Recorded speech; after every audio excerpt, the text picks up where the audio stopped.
please. Yes, sir. I just want to know if anybody at the UN is looking into this. I personally met with Boutros Ghali's wife, Aliyah Ghali, who said that her husband was quite concerned about this. This was in the 1990s. Since then, we know that there have been other people at the UN who have made inquiries.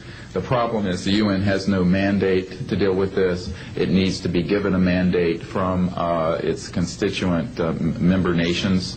And I think that the public and the member nations need to ask that the United Nations get involved with this. This is an international peace issue and an international security issue, and it should be taken up by the UN Security Council, and of course we are recommending that as well. Yes, sir. So I think my question is actually to Clifford Stone. You said that you had seen aliens on a craft that had crashed. I wondered if you could describe what they looked like. I could, but it would probably take a whole lot of time. The reason I state that, when I got out in 1989, we had cataloged 57 different species.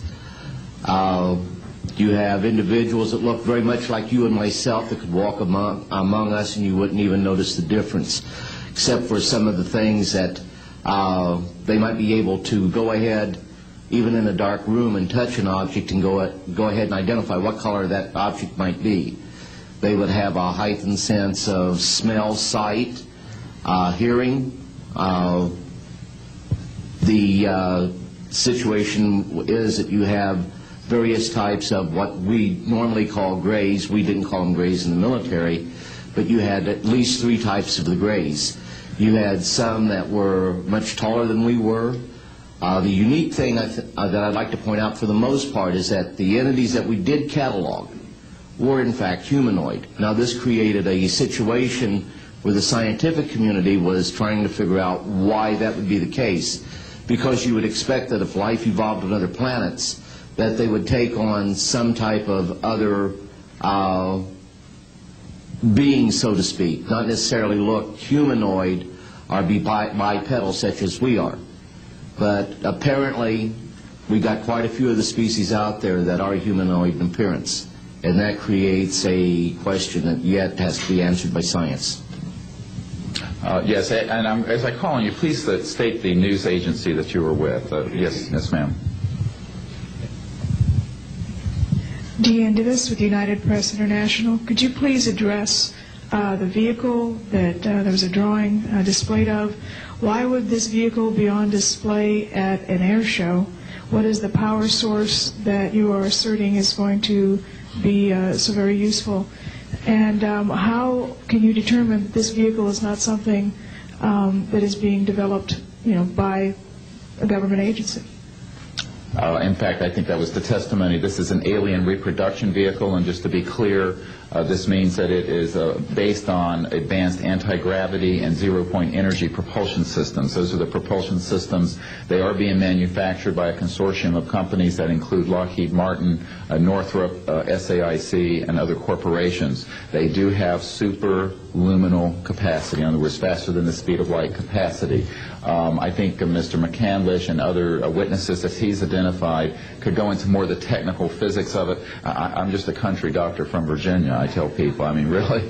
And but this is actually what is the reason it's called alien reproduction vehicle, is that it's based on the study of extraterrestrial vehicles, but it is manufactured by human military intelligence, aerospace contracting arrangements. And this is very important. It means that we, Homo sapiens, have the ability to access this so-called zero-point field of energy, which is the ambient field of energy from which all matter and energy is fluxing, and can access that energy and generate all the power we need to run this planet without fossil fuels or pollution.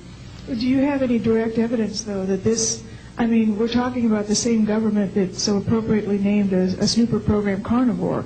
So just because it's named the alien reproduction vehicle, considering the history and the questions that have been existing for such a long time about flying saucers, I mean, do you know, is there any direct reason to believe that this is actually derived from technology?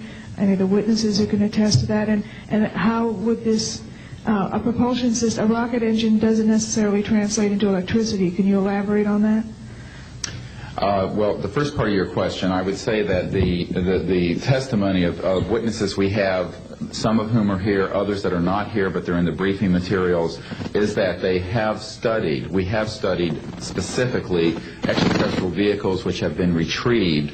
The breakthroughs in that research have led to applications that have led to the building of this and similar anti-gravity devices, and that, in fact, this can be proven in open testimony before Congress, and that is exactly what we are calling for. We have the witnesses to establish this, and they also have the documents and the specific details of the propulsion systems. But this is not a jet internal combustion system at all. It is actually kicked in by a type of electric power source, and it then accesses this ambient zero-point energy field that is responsible for all matter and energy existing, and by special configurations and what have you, it causes a cancellation of mass inertia and an anti-gravity effect.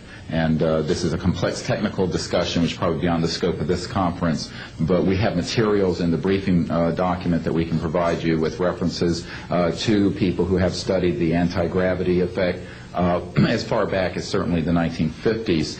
We have one witness who said that his family was connected to the RAND Corporation, and that by the mid-1950s that more money had been spent on anti-gravity propulsion systems than the totality of the Manhattan Project. So yes, we can establish those elements. Other questions? Thank you. My name is Murray Felsher. I publish a newsletter downstairs here called the Washington Remote Sensing Letter that deals with reconnaissance and surveillance of the Earth from space. My question is this. Since 1972, with the launch of Landsat 1, and now with the launch of commercial space imagery, there are some archived, I would say, upwards of 35 million photographs of the Earth from space. And not one of them has shown a flying saucer. Are you suggesting that these have been airbrushed out? We're suggesting that there is a system before the public gets hold of anything that's off of a government-connected satellite. There is a compartmented operation that does indeed sanitize them from this type of evidence. And I think the testimony of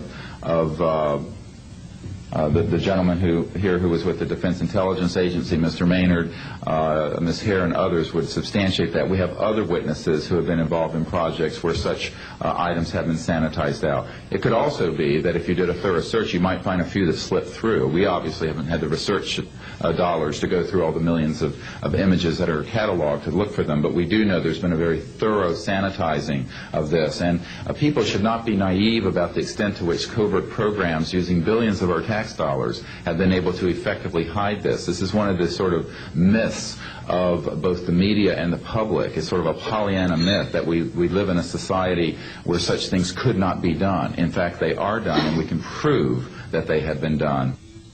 Discredit these entire proceedings here, and I'm wondering how your screening process went. Can you tell us a little bit about your satisfaction level for that? Well, I'm very satisfied that these are genuine and good people who are speaking truthfully. Out of 400 people that I'm dealing with, not 20 times this number, have I been fooled? Yeah, I'm an emergency doctor. Let me say something.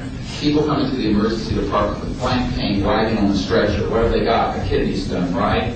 Yeah, well, some of them go into the bathroom, prick their finger, squeeze blood into the water, the urine sample, to show that they have blood in their urine so they can get a narcotic injection. Now, have I been scammed as an emergency doctor? Because, I'm bright enough to kind of know when I'm being scammed. But have I occasionally? Yeah. Is it possible? It's possible. Is it likely? No.